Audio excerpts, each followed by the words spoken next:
Bonjour, me revoilà pour vous faire une petite vidéo spéciale stamping. Vous êtes beaucoup à me poser des questions sur le stamping, comment faire du stamping sur du gel ou de la résine. Donc aujourd'hui, je vais justement vous faire une petite vidéo où je vais vous montrer le matériel que vous avez besoin pour utiliser des plaques de stamping. Et je vais vous faire vite fait une petite démonstration de comment je fais mon stamping sans utiliser de vernis. Donc le matériel, vous avez d'abord des grandes plaques comme celle-là. Donc ça c'est une plaque Moyou. Ensuite vous avez des petites plaques rondes comme les plaques Conad comme celle-ci qui sont très bien aussi. Donc les petites plaques rondes, je conseille d'avoir un petit support comme ça pour bien les maintenir, surtout au début, pour éviter que la plaque bouge quand on va racler le surplus de produits qu'on va mettre dessus. Donc quand on va utiliser la plaque la première fois, il faut bien penser que ce film bleu, il faut l'enlever. Vous voyez, il y a un film bleu dessus. Il ne faut pas oublier de le retirer. Donc voilà la plaque une fois le film retiré. Ensuite, il vous faudra un tampon. Donc vous avez des gros tampons comme ça, transparents, qui sont très souples dessus, vous voyez. Ensuite, vous avez des tout petits tampons comme ça, qui sont plus solides. Et ensuite, des tout petits tampons encore plus petits. Vous voyez, celui-là, il a deux côtés. Ce côté, d'ailleurs, moi, je l'aime bien pour les tout petits motifs. Je le trouve très pratique. Mais ça, après, quand on débute, on va des fois tester un ou deux tampons avant de trouver celui qui est idéal. Donc, il y en a beaucoup qui sont embêtés avec les tampons comme ça, les gros tampons qui sont transparents en silicone. Donc, des fois, quand ça ne veut pas fonctionner, le stamping avec cela, il suffit juste des fois de passer un tout petit coup de bloc. Mais quand je dis tout petit, c'est vraiment tout petit. Juste histoire de permettre au silicone de pouvoir accrocher la matière que vous allez mettre sur votre plaque. Donc là, justement, je vais prendre celui-là pour vous montrer. Donc si vous voulez absolument utiliser du vernis pour faire votre stamping, donc il suffit de choisir des vernis qui sont compatibles pour le stamping. Donc vous avez les Conad par exemple, mais il existe plein d'autres marques. Et après, dans les marques de vernis ordinaires, des fois il y en a quelques-unes avec qui le stamping marche très bien. Donc il suffit en fait de tester pour savoir lesquelles vont être adaptées pour faire du stamping. Moi, par contre, quand je fais du stamping, je n'utilise pas de vernis. J'utilise tout simplement un gel paint.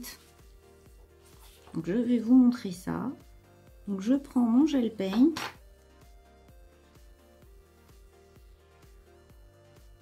L'avantage du gel paint, c'est qu'il ne sèche pas. Je passe un coup avec ma raclette. J'attrape ma petite déco avec mon tampon. Vous voyez, elle est là. J'essuie tout ce qui est en trop.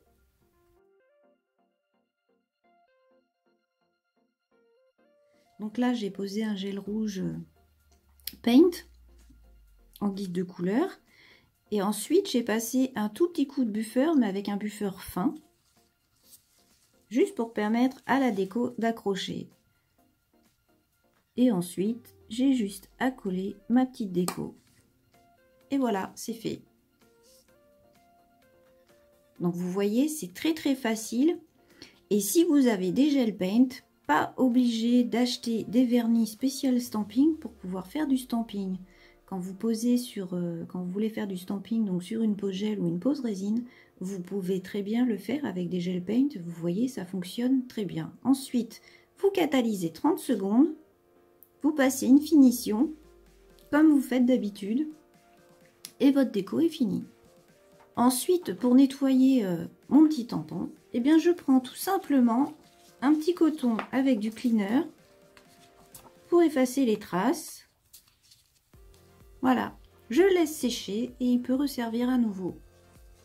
Pour nettoyer mes plaques et mes petites raclettes, eh bien, c'est pareil, je reprends mon petit coton et je nettoie ma plaque.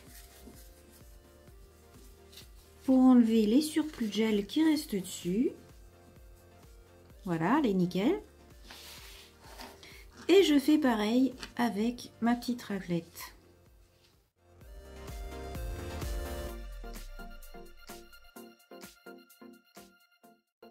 Et voilà, elle est nickel.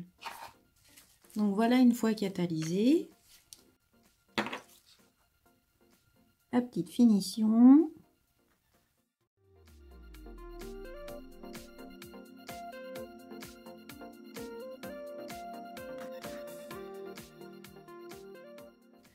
Donc voilà, c'est fini. Vous voyez, ça fonctionne très bien. C'est exactement comme avec du vernis.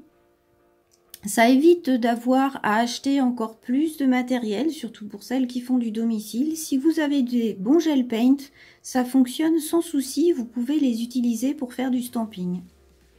Donc j'espère que cette petite vidéo vous aura plu. Si vous avez aimé, n'hésitez pas à liker et à partager. Et je vous dis à bientôt. Au revoir.